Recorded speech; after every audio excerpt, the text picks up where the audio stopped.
Hello दोस्तों, नमस्कार। कैसे हैं आप सभी लोग? आशा करता हूँ आप सभी लोग स्वस्थ होंगे। दोस्तों, आज की हमारी कहानी है एकता में बल की कहानी। चलिए दोस्तों, शुरू करते हैं।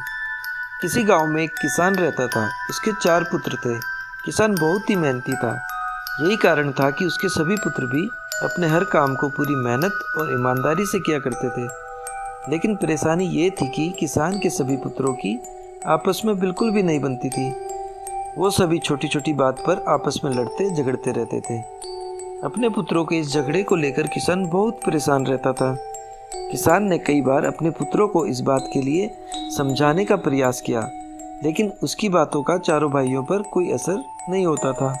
धीरे धीरे किसान बूढ़ा हो चला, लेकिन उसके पुत्रों के आपसी झगड़ों का सिलसिला खत्म होने का नाम ही नहीं ले रहा था। ऐसे में एक दिन किसान ने एक तरकीब निकाली और पुत्रों के झगड़े की इस आदत को दूर करने का मन बनाया। उसने अपने सभी पुत्रों को आवाज़ लगाई और अपने पास बुलाया। किसान की आवाज़ सुनते ही सभी पुत्र अपने पिता के पास पहुंच गए। उन्हें समझ नहीं आ रहा था कि उनके पिता ने उन सभी को एक साथ क्यों बुलाया है। सभी ने पिता से उन्हें बुलाने का कारण पूछा। किसान बोला, आज मैं तुम सभी को एक काम देने जा रहा हूँ। मैं देखना चाहता हूं कि तुम में से कौन ऐसा है जो इस काम को बखूबी कर सकता है। सभी पुत्रों ने एक सुर में कहा, पिताजी, आप जो काम देना चाहते हैं दीजिए, हम उसे पूरी मेहनत और ईमानदारी से करेंगे। बच्चों के मुंह से ये बात सुनकर किसान ने अपने बड़े बेटे से कहा, जाओ और बाहर से कुछ लकड़ियां उठाकर लाओ। किसान ने अपने दूसरे बेटे से एक रस्सी लाने को कहा। पिता के बोलते ही बड़ा बेटा लकड़ियां लाने चला गया और दूसरा बेटा रस्सी लाने के लिए बाहर की ओर दौड़ा। थोड़ी देर बाद दोनों बेटे वापस आए और पिता को लकड़ियां और रस्सी दे दी। अब किसान ने अपने बेटों को बोला कि इन सभी लकड़ियों को रस्सी से बांधकर उनका गट्ठर बना दें। पिता के इस आदेश का पालन करते हुए बड़े बेटे ने सभी लकड़ियों को आपस में बांधकर गट्ठर बना दिया। गट्ठर तैयार होने के बाद बड़े बेटे ने किसान से पूछा, पिताजी, अब हमें क्या करना है? पिता ने मुस्कुराते हुए कहा, बच्चों, अब आपको इस लकड़ी के गट्ठर को 2 भागों में अपने बल से तोड़ना है। पिता की ये बात सुनकर बड़ा बेटा बोला, ये तो मेरे बाएं हाथ का काम है, मैं इसे मिनटों में कर दूंगा। दूसरे नंबर का बेटा बोला, इसमें क्या है, ये काम तो आसानी से हो जाएगा। तीसरे नंबर का बेटा बोला, ये तो मेरे सिवा कोई नहीं कर पाएगा। चौथा बेटा बोला, ये तुम में से किसी के भी बस का काम नहीं है, मैं तुम सब में सबसे बलवान हूँ, मेरे सिवा ये काम और कोई नहीं कर सकता।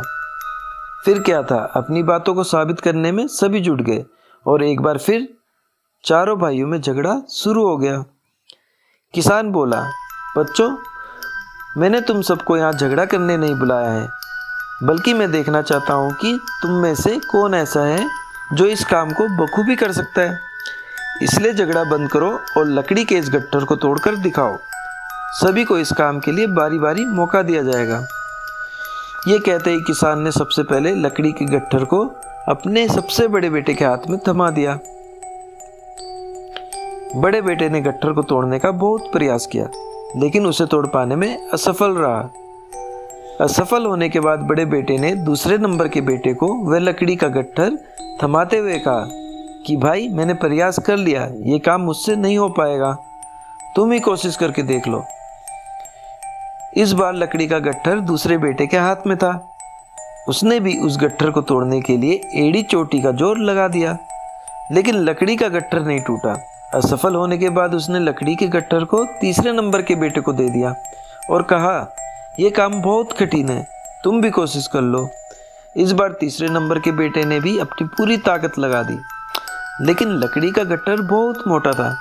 इस कारण अधिक बल लगाने पर भी वह उसे तोड़ नहीं पा रहा था। काफ़ी मेहनत करने के बाद जब उससे भी ये नहीं हुआ, तो अंत में उसने लकड़ी के गट्ठर को सबसे छोटे बेटे के हाथ में दे दिया। अब छोटे बेटे की बारी थी अपनी ताकत आजमाने की।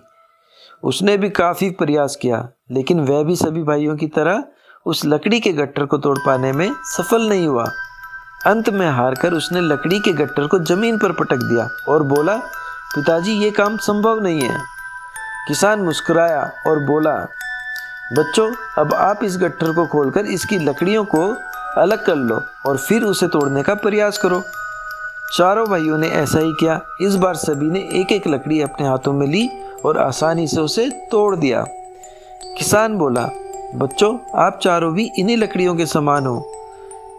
जब तक इन लकड़ियों की तरह साथ रहोगे तब तक कोई भी तुम्हें किसी तरह का नुकसान नहीं पहुंचा पाएगा।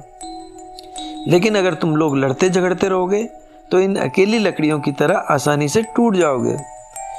किसान की ये बात सुनकर अब सभी बच्चों को समझ में आ गया था कि पिता उन्हें क्या समझाना चाहते हैं। सभी पुत्रों ने अपनी गलतियों के लिए क्षमा मांगी और वादा किया कि जीवन में फिर दोबारा कभी वे आपस में नहीं झगड़ेंगे। एकता में बल की कहानी से सीख। एकता में बल की कहानी हमें बताती है कि एकता ही सबसे बड़ी ताकत है। अगर हम आपस में एकजुट होकर रहेंगे तो कोई भी मुश्किल क्यों ना आ जाए, उसका सामना साथ मिलकर आसानी से किया जा सकता है। वहीं अगर हम एक दूसरे से लड़ेंगे और अलग अलग रहेंगे तो छोटी से छोटी तकलीफ भी जिंदगी भर भारी पड़ सकती है। तो दोस्तों, कैसी लगी आपको एकता में बल की कहानी? अपने दोस्तों के साथ शेयर करें और अगर आपको कहानी पसंद आई हो तो लाइक करें, साथ ही बेल नोटिफिकेशन आइकन को प्रेस कर दें। और अगर आप इस वीडियो में नए हैं तो कृपया इस चैनल को सब्सक्राइब कर लें। मिलते हैं नई वीडियो में नई कहानी के साथ। Bye bye.